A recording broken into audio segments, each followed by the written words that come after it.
ఓం శ్రీమాత్రే నమః. సౌందర్యలహరి 19వ శ్లోకం.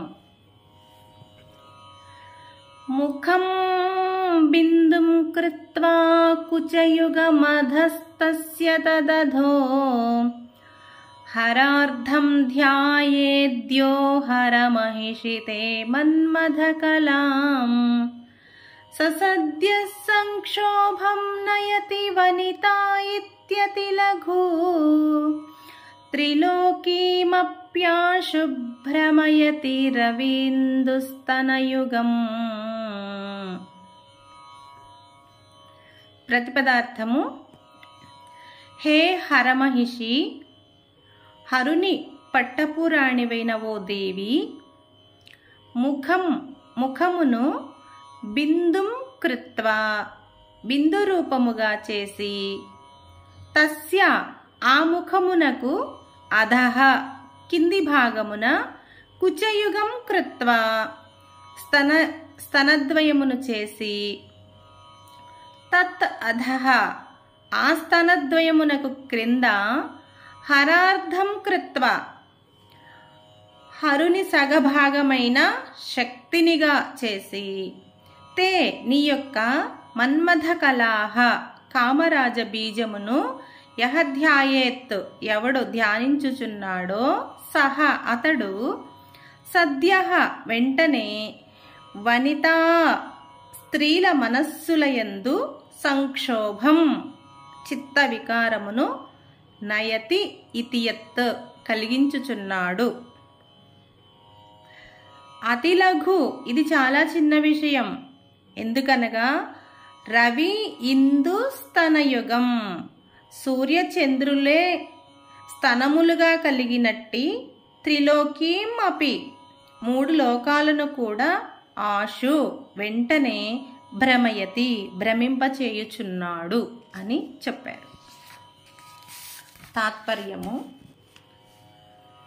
హరునికి పట్టపురాణివైన ఓ దేవి, శ్రీచక్రమునందు బిందు స్థానమును ముఖముగా చేసి, దానికి క్రింద భాగమున స్తనయుగ్మమును చేసి, ఆ స్తనయుగ్మమునకు క్రింద శివుని మేనిలో సగమగు శక్తిని అనగా త్రికోణమును యోనిగా భావించి, ఆ త్రికోణమునందు నీదైన కామరాజ బీజమును అనగా క్లీం అనే బీజాక్షరాన్ని ఎవడు ధ్యానించుచున్నాడో అట్టివాడు యవ్వనపు పొంగుతో కామాసక్తులై ఉన్న స్త్రీల మనస్సులను కలత చెందించుచున్నాడు.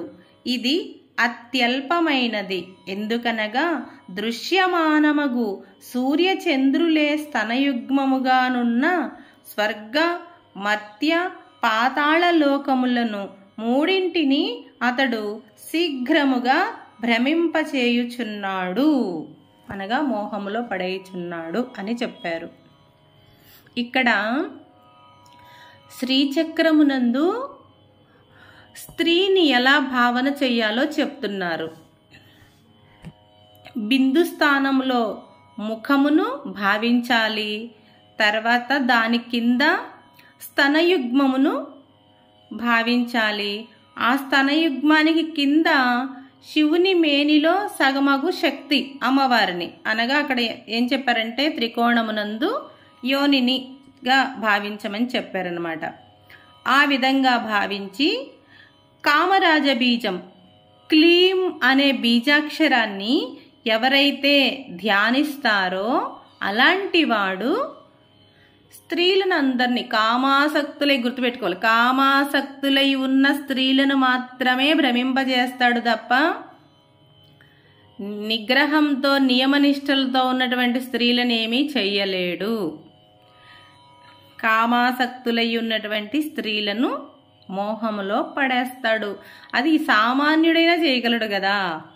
ఇక్కడ మనం అలాంటప్పుడు ఇక్కడ ఎందుకు చెప్పారండి ఇది అంటే, సామాన్యుడు కామాసక్తితో ఉన్నటువంటి స్త్రీలను పడవేయవచ్చేమో గాని మూడు లోకాలలో ఉన్న వాళ్ళని పడవేయలేడు కదా.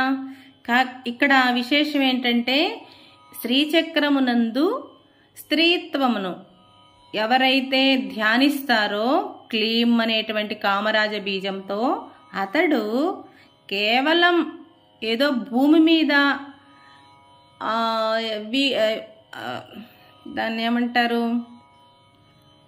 బలహీనులైనటువంటి వనితల్ని మాత్రమే భ్రమింపచేయడం కాదు, సూర్యచంద్రులే స్తనములుగా కలిగినట్టి స్వర్గ మర్త్య పాతాళ లోకంలో ఎవరినైనా మోహంలో పడేస్తాడని చెప్తున్నారు. ఇది విశేషం.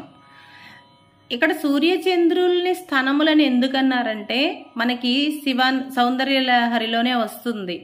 అమ్మవారు సూర్యుడిని చంద్రుడిని రెండింటిని తన స్తనములుగా చేసుకుని ఈ జగత్తునంతటిని పోషిస్తుందట. కాబట్టి ఇక్కడ సూర్యచంద్రుల్ని కూడా స్త్రీలతో పోల్చారన్నమాట.